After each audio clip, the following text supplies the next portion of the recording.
अपना खुद को पहचानो, सबके अलग ओपिनियंस होंगे, हम दोनों के अलग ओपिनियंस है, राइट? आपको क्या बेटर सूट करता है? अगर आप रट्टू हो, आप जैसे कनिका बहुत तेज रखती है, बायोकेमिस्ट्री और तो उसकी favourite subject was biochemistry, you are saying ना? सो कभी आपके साथ ऐसा हुआ है कि आप सिम्बोलिज्म लेकर गए हो अपने क्लास में and suddenly a teacher shouts on you and asks you to go back to the class and never show that book again into that class? Again, not just symbolism, but I think there are so many books जिसकी वजह से ये चीज होती है. And these books, these cute little books are what they are called पूंजी. क्या बोलते हैं? हाँ, कुछ ऐसा ही बोलते हैं ना, पूंजी. शॉर्टकट बुक्स ऐसे कोई शॉर्टकट बुक्स है ना, to pass your professional exams. So in today's video, it's a very interesting and a very controversial one.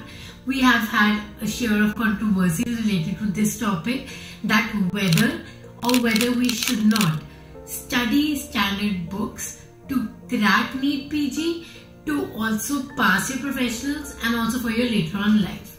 So we'll give you our side, our opinion. And one more thing. Our opinion will also differ, so सकता है end में दुश्मन थोड़ी हो जाए. So stay tuned for that. Hi everyone, I'm Dr. Kanika. And I'm Dr. Shivang. And welcome back to Dr. Dhruv.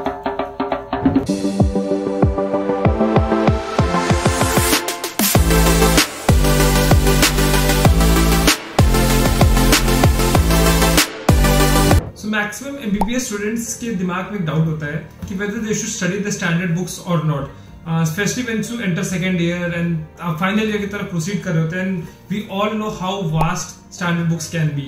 तो आपके दिमाग में एक डाउट आएगा कि सबको पीजी क्रैक करनी ही है, बट उसके लिए क्या स्टैंडर्ड बुक्स पढ़ना जरूरी है कि नहीं? Well, now I will tell you about my opinion. I think standard books पढ़ना चाहिए, but it has got nothing to do with cracking NEET PG. Well, see, I was a person जिसने सारी standard पढ़ी थी right from first year. So मैं समोलिंगम वाला नहीं, I studied from Guyton and to be honest, it was very good book. Like मेरे जो concepts clear हुए हैं physiology में, I think वो समोलिंगम शायद पढ़ के नहीं हो सकते, क्योंकि मैंने एक दो चैप्टर ट्राई किया था उसे पढ़ने के लिए, मुझे एकदम समझ ही भी नहीं आया. मैं उनमें से नहीं हूँ जो रट पाऊँ चीजें को. I am a kind of person जिसको वो चीज का पूरा जिस्ट जानना होता है, मुझे समझना है वो क्यों है, कैसे है. मैं बहुत इंक्विजिटिव हो जाता हूँ. एंड आई थिंक अगर आपको ऐसे आंसर्स चाहिए, then you can not go for any Indian author book. There are some very good Indian author book. I mean ऐसे स्टफ स्टैंडर्ड बुक नहीं जा सकते. You need to study from the best book itself. So now here I would also like to give my own opinion. Shivang is a person who actually studied standard books including Harrison in his 5 years. But मेरा case ऐसा बिल्कुल नहीं है. Probably I am one of few people. मैंने standard books नहीं पढ़ी थी. But by not studying standard books, it just do not mean कि मैंने कुंजी जो भी ये short books कहते हैं, सिम्बोलिज्म कहते हैं, वो पढ़ा है. मैंने फिजियो में AKGen पढ़ी थी.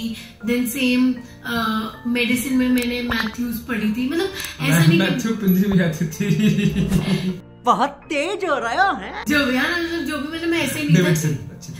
हाँ, अब पर मैंने अपनी सेट ऑफ बुक्स पढ़ी थी जो ज्यादातर लोग पढ़ते मेरे, I believe.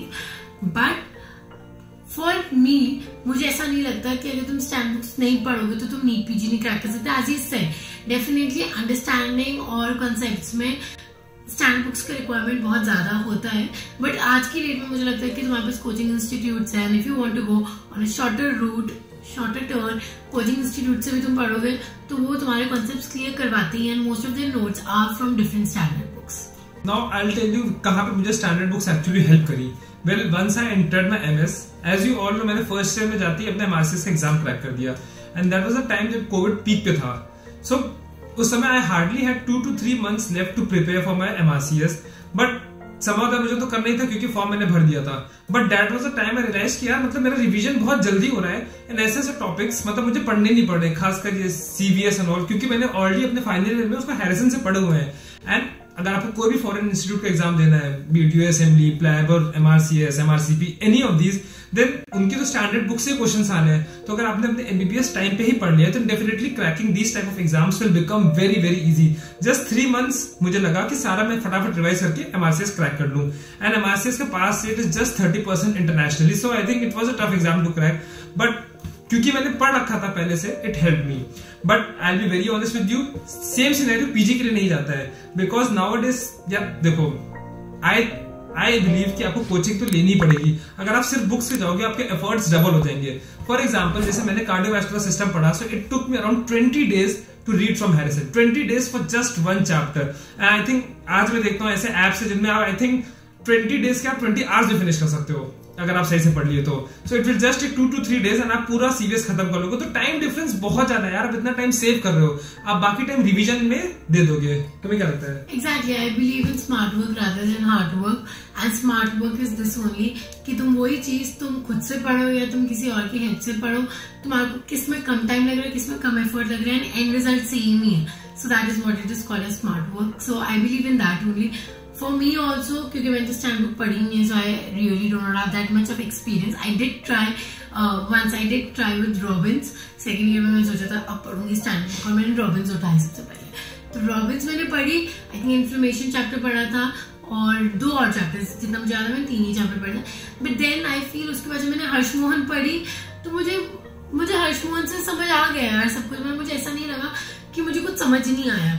Maybe now that if you ask me right now, I might not have that bigger long-term memory as he has.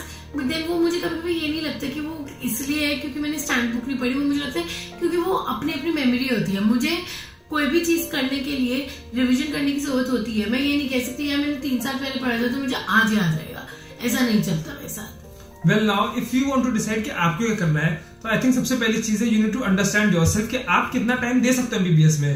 See, अगर आप स्टैंडर्ड बुक से पढ़ते हो, then definitely you'll have to devote a time much higher than that जो अगर आप normal book से पढ़ रहे हो। फॉर एग्जाम्पल अगर आपने सेमुल इनकम या एक जन उठाई, see, they are good books. We are not saying, even I am not saying कि वो बुक खराब थी, बट दैट डिपेंड्स। अगर आपको कम टाइम में ज्यादा कुछ अंदर गेन करना है तो डेफिनेटली आप वो सब बुक से पढ़ो। बट अगर आपको लगता है कि आप ज्यादा टाइम डिवोट कर सकते हो, आपको टोटल अंडरस्टैंडिंग चाहिए कि यार why is this happening, how is it happening, and then definitely standard books are for you. अब पैथोलॉजी मैंने रॉबिन पढ़ी है। सिर्फ once you start reading Robbins, आप देखोगे स्टार्टिंग के फ्यू पेजेस में तो वो फिजियोलॉजी ही पढ़ाया है। So basically you will understand the physiology first and then you will reach the pathology. And उसके क्या होता है ना, आपकी अंडरस्टैंडिंग रिफ्रेश होती रहती है। अब सी सबको हैरिसन बहुत लाउड लगती है एंड बहुत फास्ट लगती है, but why is Harrison so fast? Once you start reading Harrison, you will see उसमें if suppose you're reading CVS, so initially you will start reading by physiology, तो आपने पूरी physiology अच्छे से पढ़ ली, then it's pathology and then it's treatment part, that is medicine। तो आप जब तक खत्म करोगे ना आपका फिजियोलॉजी पैथोलॉजी ऑलरेडी रिवाइज हो जाएगा, कॉन्सेप्ट बन जाएगा कि अच्छा ये नॉर्मल था, ये अबनॉर्मलिटी होती है, फिर उसका आप ऐसे ट्रीटमेंट देते हो। बट टू बी ऑनेस्ट अगर आपको हैरिसन पढ़नी है then you can not start reading from final year itself. मैंने हैरिसन 3rd ईयर में पढ़ना स्टार्ट कर दी थी, ना तो कुछ टॉपिक 2nd ईयर में पढ़ लिए थे। That is why I could finish 80% of it till the end. Exactly. So again as he said, सब पे आप पे ही डिपेंड करता है यार। ऐसा कुछ नहीं है जो स्टैंड बुक पढ़ रहे हैं वो बहुत जीनियस है, जो नहीं पढ़ रहा वो जीनियस नहीं है। एंड में तुम लोगों ने अपना जो भी ड्रीम ब्रांच है उसको क्रैक करना है, चाहे तुम स्टैंड बुक पढ़ के करो या ना पढ़ के करो। तुम्हें एंड में you have to be practical, you have to come in your real life, you have to practise and give good treatment to your patients, and that is it. So I think we are very well clear with this. इसमें कोई controversy नहीं है, इसमें कोई time waste मत करो यार। अपना खुद को पहचानो, सबके अलग ओपिनियंस होंगे, हम दोनों के अलग ओपिनियंस है, right? But it's you who has to decide, क्योंकि इन द एंड आप ही को एग्जाम क्रैक करना है। आपको क्या बेटर सूट करता है? अगर आप रट्टू हो, आप जैसे कनिका बहुत तेज रटती है, I have seen biochemistry and all, तो उसकी favourite subject was biochemistry, you are saying ना, तो बायोकेमिस्ट्री उसी का फेवरेट हो सकता है जिसको समझना पसंद नहीं, रटना पसंद है। ओह प्लीज, इसके बाद में गाइस तो कमेंट में लिख दे हां ये रटने से ये तो क्या होगा? रटना is not, it's an art, सबके पास नहीं होता रटना यार। मैं रट नहीं सकता यार। अगर रटने की बात होती तो अभी आज मैं अपनी एमडी ड्रामा कर रही हूं, मेरे को सब रटा हुआ था, मुझे मतलब मुझसे तो रटा ही नहीं जाता। I need to know the story यार, मतलब मुझे समझ चाहिए उस चीज की, मतलब मुझे रटने में वेरी पुअर एट दैट। तुम कैसे समझे कि हमारा लिवर एक साइड पे है, हमारा स्प्लीन एक साइड पे है, ये तो रटा ही है ना। She is bonkers. खैर, तो मतलब वही चीज है, जस्ट अंडरस्टैंड। एंड एक चीज, if you're planning to give US MLE and if you're planning to go abroad, then I would strongly suggest कि आप standard books से ही पढ़ो। Then if you're reading these Indian books, then it's a waste for you, क्योंकि आपको वहां के लिए तो आपको standard books पढ़नी ही पड़ेंगी। बट अगर आपका एम सिर्फ नीट PG तक है, then it's not an compulsion कि आप standard book से पढ़ लो। अगर आप पढ़ रहे हो, it's just for your own understanding।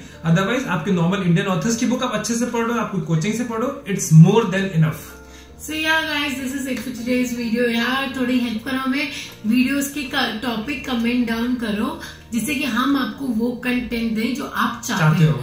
So yes, do not forget to subscribe to our channel. Let's reach our next milestone, which is 500k very soon. We are also planning some kind of a meet or a giveaway or something like that. We are working on it. So give your love, share your love, and make this channel a very big success together, because why should not we do, because have all fun. Bye guys.